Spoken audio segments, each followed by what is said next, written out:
ముస్లింలకు రంజాన్ శుభాకాంక్షలు తెలిపారు మంత్రి కోమటిరెడ్డి వెంకటరెడ్డి. నల్గొండలోని ఈద్గా దగ్గరకు చేరుకుని ముస్లింలకు శుభాకాంక్షలు తెలిపారు. దేశంలో శాంతి భద్రతలు బాగుండాలని ఆకాంక్షించారు వెంకటరెడ్డి. హిందూ, ముస్లిం, క్రైస్తవులు అన్నదమ్ముల్లా సోదరభావంతో ఉండాలని తెలిపారు. కేంద్ర హోంమంత్రి అమిత్ షా ఒక వర్గాన్ని టార్గెట్ చేసి పార్లమెంట్లో మాట్లాడడం సరికాదన్నారు కోమటిరెడ్డి వెంకటరెడ్డి.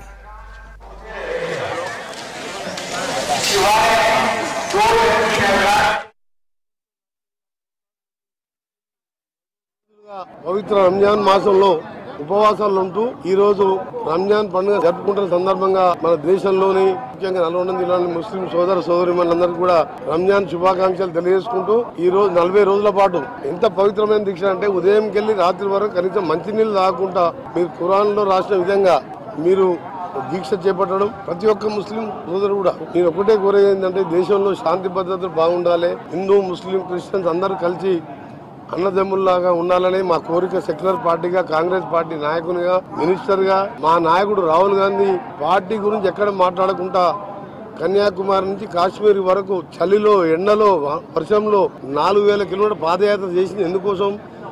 భారత్ జోడో యాత్ర. ఎక్కడ కూడా పార్టీ గురించి మాట్లాడలే. ఆయన పోయేటప్పుడు కర్ణాటక ఎలక్షన్స్ ఉండే, అక్కడ కూడా కాంగ్రెస్ పార్టీ గురించి మాట్లాడలే.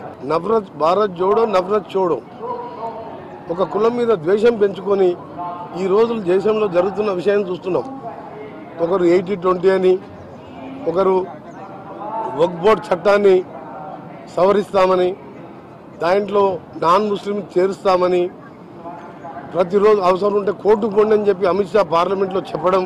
ఆ చట్టం ఎప్పటికెళ్ళో వస్తున్న చట్టాన్ని మార్చి దాన్ని ఎందుకు ఇస్తుందని చెప్పి కాంగ్రెస్ పార్టీ ఇతర పార్టీలు వాళ్ళు అడిగితే మీరు అవసరం ఉంటే కోర్టుకు పోండి, మేము మాత్రం మారుస్తాం వక్ఫ్ బోర్డు చట్టాలని చెప్పడం మంచి పద్ధతి కాదు. ఈ దేశంలో విభిన్న మతాలు, కులాలు, భిన్న జాతుల వారు ఉన్నారు. 140 కోట్ల జనాభా ఉన్న ఈ దేశంలో ఒకరిని టార్గెట్ చేయడం మంచి పద్ధతి కాదు. స్వాతంత్ర పోరాటంలో ముస్లింల పాత్ర మర్చిపోలేనిది. ఈరోజు అబ్దుల్ కలాం వరకు భారతదేశానికి ప్రపంచంలో పేరు తెచ్చిన సైంటిస్ట్ ఆయన.